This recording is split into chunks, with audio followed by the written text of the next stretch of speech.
Hello anime lovers, स्वागत है आपका वाइपर एनिमे एक्सप्लेन्ड चैनल पर। और आज हम देखेंगे डेंडेन के एपिसोड नंबर 3 को। अगर आपने इसके पिछले धमाकेदार एपिसोड्स नहीं देखे हैं तो पहले उन्हें जरूर देख लीजिए। तो चलिए जानते हैं इसकी आगे की कहानी को बिना किसी देरी के।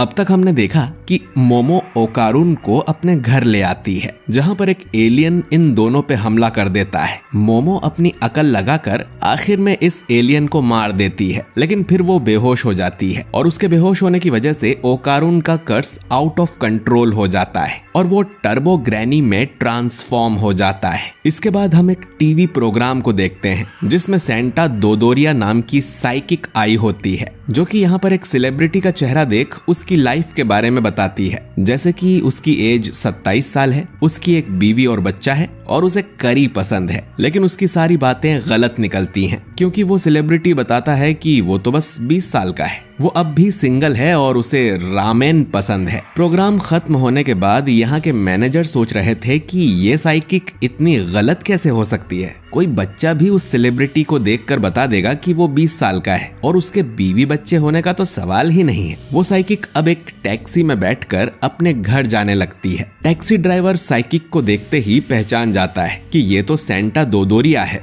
उसने उसे टीवी पर देखा था। वो पूछता है कि क्या उसके पास सच में साइकिक पावर्स हैं। साइकिक ड्राइवर से कहती है कि कार रोक दो, उसे यहीं पर उतरना है। ड्राइवर को लगता है कि शायद वो उसकी बात सुनकर नाराज हो गई है, लेकिन वो उससे कहती है कि अगर मरना नहीं चाहते तो तुरंत यहाँ से निकल जाओ। इधर ओकारुन टर्बो ग्रैनी में बदल गया था। ग्रैनी अब मोमो की टांग उठाकर उसे खाने ही वाली थी, लेकिन अचानक ही उसे एक कील आकर लगती है और वो नदी में जा गिरती है। ये अटैक उसी साइकिक लेडी ने किया था और अब हमें पता चलता है कि ये कोई और नहीं बल्कि मोमो की दादी है और इसका असली नाम सेइको है।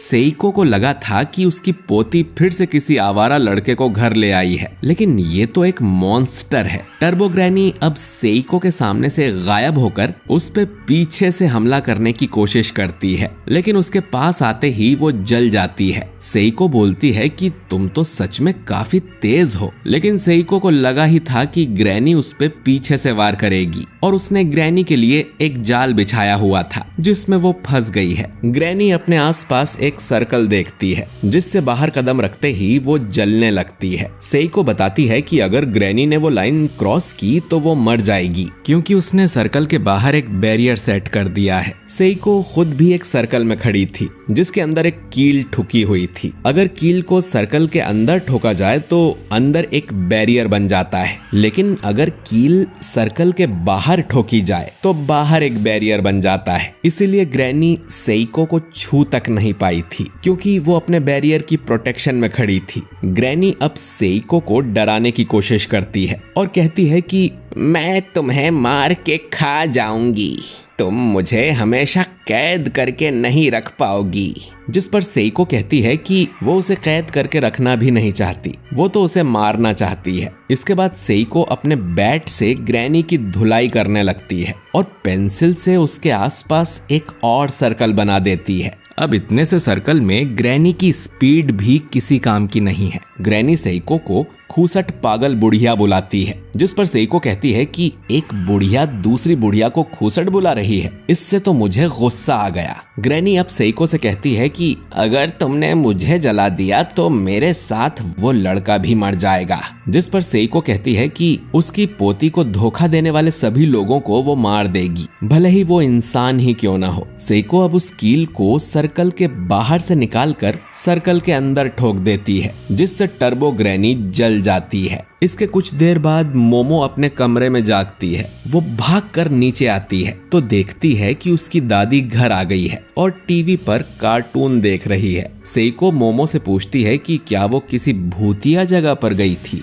जिस पर मोमो बताती है कि वो नहीं, उसका एक दोस्त गया था जिस पर वहाँ कर्स लग गया। पर सेइको तो मजे से टीवी देखकर हंस रही थी। मोमो सेइको से पूछती है कि वो लड़का कहाँ पर है, मोमो का उसके साथ रहना जरूरी है। सेइको बोलती है कि अगर तुम उस शैतानी आत्मा की बात कर रही हो तो उसे मैंने मार दिया, जो सुन मोमो चौंक जाती है और पूछती है कि क्या उसने चश्मा पहना था। सेइको अब मोमो को ताने मारती है कि तुम तो भूतों पर बिलीव नहीं करती थी ना, और मुझे एक ढोंगी स्पिरिट मीडियम बुलाती थी। मोमो कहती है कि ये बुढ़िया कब तक उस बात को लेकर बैठी रहेगी। मोमो अब अपना सिर झुका के सेइको से माफी मांगती है और पूछती है कि ओकारुन कहाँ पर है। सेइको अब बोलती है कि श्राइन में जाके देखो। जो सुन मोमो गुस्से में बोलती है, पागल बुढ़िया, अगर ओकारुन को कुछ हुआ होगा तो मैं तुम्हें कभी माफ नहीं करूंगी। मोमो दौड़कर श्राइन की तरफ जाने लगती है। उसे ओकारुन की याद आ रही थी कि वो तो बस मामूली ओकल्ट फैन था और दोस्त बनाना चाहता था। मैंने ही उसे उस भूतिया टनल में जाने को बोला।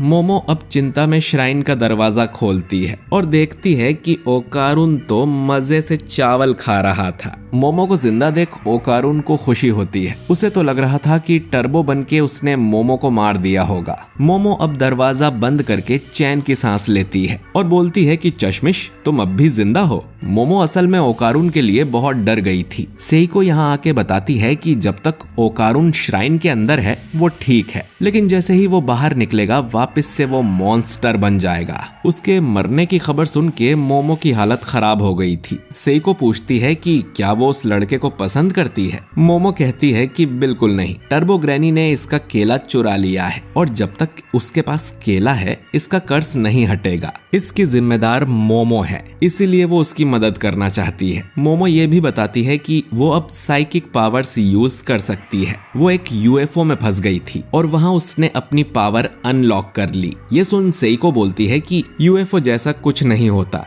मोमो कहती है कि कल तक मैं भी यही बोला करती थी। सेइको अब बताती है कि टर्बो ग्रैनी बहुत खतरनाक है। पुराने समय में उसे 100 किलो की ग्रैनी भी कहा जाता था और उसने पूरे देश में डर फैलाया हुआ था। सेइको को जब पता चला कि ग्रैनी टनल में रहने लगी है तो वो उसे देखने गई थी, लेकिन वो टनल के करीब भी नहीं जा पाई क्योंकि उस जगह की स्पिरिचुअल पावर बहुत ज्यादा स्ट्रॉन्ग थी। सेइको अब लोकेशन बाउंड स्पिरिट्स के बारे में बताती है। ये वो स्पिरिट्स होती हैं जो कि एक ही लोकेशन पर रहती हैं और उस लोकेशन से उनका गहरा रिश्ता होता है, यानी कि वो अपने उस इलाके में सबसे ज्यादा ताकतवर होती है। और ऐसी ही एक लोकेशन बाउंड स्पिरिट सेइको को उस टनल के अंदर मिली थी। इसका मतलब है कि टर्बो ग्रैनी और लोकेशन बाउंड स्पिरिट आपस में मिले हुए हैं और उनसे लड़ना नामुमकिन है। इसीलिए सेइको मोमो से कहती है कि इस लड़के को भूल जाओ और अपनी नॉर्मल जिंदगी में लौट जाओ। मोमो अब सोचती है कि उसकी जगह केन ताकाकुरा होता तो क्या करता। वो जब भी किसी फैसले को नहीं ले पाती तो वो केन ताकाकुरा की तरह सोचती है, और अगर केन मोमो की जगह होता तो वो ओकारुन की मदद जरूर करता और मोमो भी यही करेगी। सेइको फिर से मोमो को चिढ़ाने लगती है कि पगली, तुम्हें तो प्यार हो गया, जिस पर मोमो कहती है कि अरे मैं एक्टर केन ताकाकुरा की बात कर रही थी। सेइको अब कहती है कि ग्रैनी को हराना है तो उसके साथ पकड़म पकड़ाई खेलो। उसे अपनी स्पीड पर बहुत घमंड है। अगर तुम उसे पकड़म पकड़ाई का चैलेंज करोगी तो वो जरूर मान जाएगी। अब उस लोकेशन बेस्ड स्पिरिट का इलाका ये पूरा शहर है, तो इन्हें ग्रैनी को भगाते हुए शहर के बाहर लाना होगा, तब वो थोड़ी कमजोर हो पाएगी और फिर शायद तुम उसे हरा पाओगी। मोमो अब पूछती है कि जैसा बैरियर उन्होंने अपने घर पर लगाया हुआ है वैसा वो टनल के बाहर नहीं लगा सकते क्या। सेइको बताती है कि तालिस्मान को उनकी पावर उस जगह के देवता से मिलती है और हर जगह के देवता अलग अलग होते हैं, तो जैसे ही सेइको अपने शहर से बाहर जाएगी वो ये पावर्स यूज नहीं कर सकती, यानी कि ये शहर सेइको का इलाका है। इसीलिए ग्रैनी को हराने का एक ही रास्ता है, उसके साथ पकड़म पकड़ाई खेलना। अगर ओकारुन आज से ही ट्रेनिंग शुरू करे तो ग्रैनी जितना तेज तो भाग ही लेगा। ओकारुन बोलता है कि चलो, किसी को तो याद आया कि मैं भी यही हूँ। मोमो कहती है कि ओकारुन में बिल्कुल भी स्टेमिना नहीं है और मोमो को हमेशा उसके पास रहना पड़ेगा, तभी उसका कर्ज कंट्रोल में होगा। जिस पर सेइको ओकारुन से कहती है कि मोमो को अपने कंधे पर उठा लेना। ओकारुन कहता है कि कर्ज मोड में भी उसकी ताकत बस डबल होती है, जिस पर सेइको बोलती है कि आज से ही जिम शुरू कर दो और हर एक्सरसाइज 100 बार करो। वहीं मोमो को भी अपनी साइकिक पावर बढ़ानी होगी। इसके अलावा सेइको उनकी और कोई हेल्प नहीं कर सकती। वो इन्हें सोने को बोलती है ताकि कल से ये ट्रेनिंग शुरू कर सकें। इतना कह के वो चली जाती है। ओकारुन मोमो से कहता है कि तुम्हारी दादी तो बहुत जवान है। ओकारुन अब मोमो से माफी मांगता है कि उस एलियन की लड़ाई में वो ज्यादा कुछ नहीं कर पाया और मोमो को उसे बचाना पड़ा। अगली लड़ाई में वो जरूर मोमो को बचाएगा, जिससे वो डिसअपॉइंट नहीं नहीं होगी, तो प्लीज मेरी दोस्त बनी रहो। मोमो कहती है कि ऐसा कुछ नहीं है, तुम ज्यादा सोच रहे हो। जिस पर ओकारुन चिल्लाते हुए बोलता है कि तो फिर मेरे मुंह पर दरवाजा क्यों बंद किया था, और दोनों बहस करने लगते हैं। खैर, इसके बाद ओकारुन श्राइन में ही सो जाता है। अगली सुबह सेइको टीवी पर न्यूज देख रही थी कि उस सेलिब्रिटी की पोल खुल गई है जिसके बारे में सेइको ने बताया था। वो सच में 27 साल का है और उसकी सच में शादी हो चुकी है। यानी कि सेइको ने उसके बारे में सब सही बताया था और सभी न्यूज चैनल पर उसकी ही खबर आ रही थी। मोमो अब ओकारुन के लिए चाय लेके जाती है, लेकिन ओकारुन को तो बहुत जोर से प्रेशर बन रहा था और उसे बाथरूम जाना था। लेकिन मोमो और ओकारुन के बीच अगर कोई दीवार या दरवाजा आता है तो उसकी पावर काम नहीं करती। यानी कि मोमो को ओकारुन को हगते हुए देखना पड़ेगा और वो दोनों ही ये नहीं चाहते। सेइको मोमो से पूछती है कि वो उसके कर्स को कंट्रोल कैसे करती है, जिस पर मोमो बताती है कि उसे ओकारुन के आसपास एक ऑरा दिखाई देता है। जब वो उस ऑरा को अपने हाथों से दबाती है तो वो छोटा हो जाता है और इस तरह कर्स काबू में रहता है। सभी में किसी न किसी तरह का ऑरा होता है। वो पौधों और पत्थरों में भी ऑरा देखती है और उन्हीं ऑरा को पकड़कर वो इधर उधर कर सकती है, लेकिन सिर्फ एक छोटे एरिया में। मोमो आगे कहती है कि जब ये पावर उसके अंदर जागी थी तब ये कहीं ज्यादा शक्तिशाली थी, जैसे वो जो चाहे कर सकती है, लेकिन अब ऐसा नहीं है। वो बस छोटी मोटी चीजें ही हिला सकती है। सेइको अब मोमो को अपनी आंखें बंद करने को कहती है कि उसे सिर्फ आंखों से नहीं बल्कि अपने दूसरे सेंसेस से भी ऑरा को फील करना चाहिए। मोमो ऐसा ट्राई करती है पर ओकारुन ट्रांसफॉर्म हो जाता है। ओकारुन कहता है कि अब उससे और नहीं रहा जाएगा और वो यहीं पे रायता फैला देगा। ओकारुन किसी दूसरे घर में ही घुसने लगता है तो मोमो उसे मना करती है। फिर वो भागकर मोमो के घर में घुसता है और हल्का होने लगता है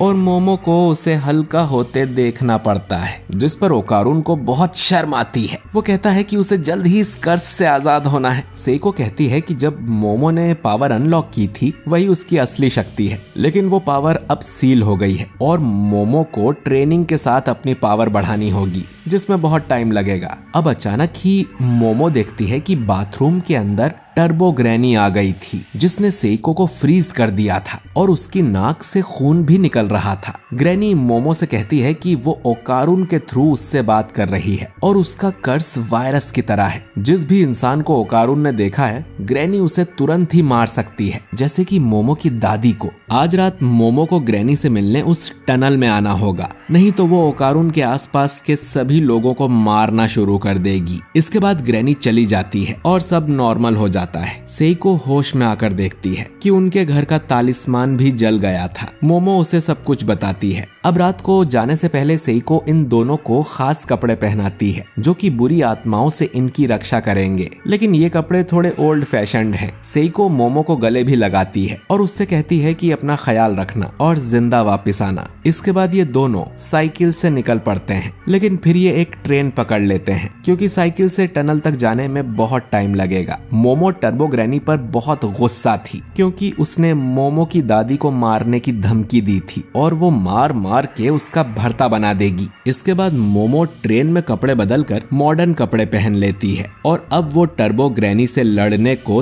तैयार थी और ये एपिसोड यहीं पर एंड हो जाता है। तो दोस्तों, क्या ये दोनों टर्बो ग्रैनी को हरा पाएंगे? जानने के लिए अगला एपिसोड जरूर देखें और ये भी बताइए कि आपको मोमो की दादी कैसी लगी। वीडियो अच्छा लगा हो तो इसे लाइक और शेयर जरूर कीजिए और अगर आप हमारे चैनल वाइपर एनीमे एक्सप्लेन्ड पर नए हैं तो चैनल को सब्सक्राइब करके बेल आइकन जरूर दबाइए। मैं मिलता हूँ आपसे बहुत ही जल्द अगले वीडियो के साथ। शुक्रिया।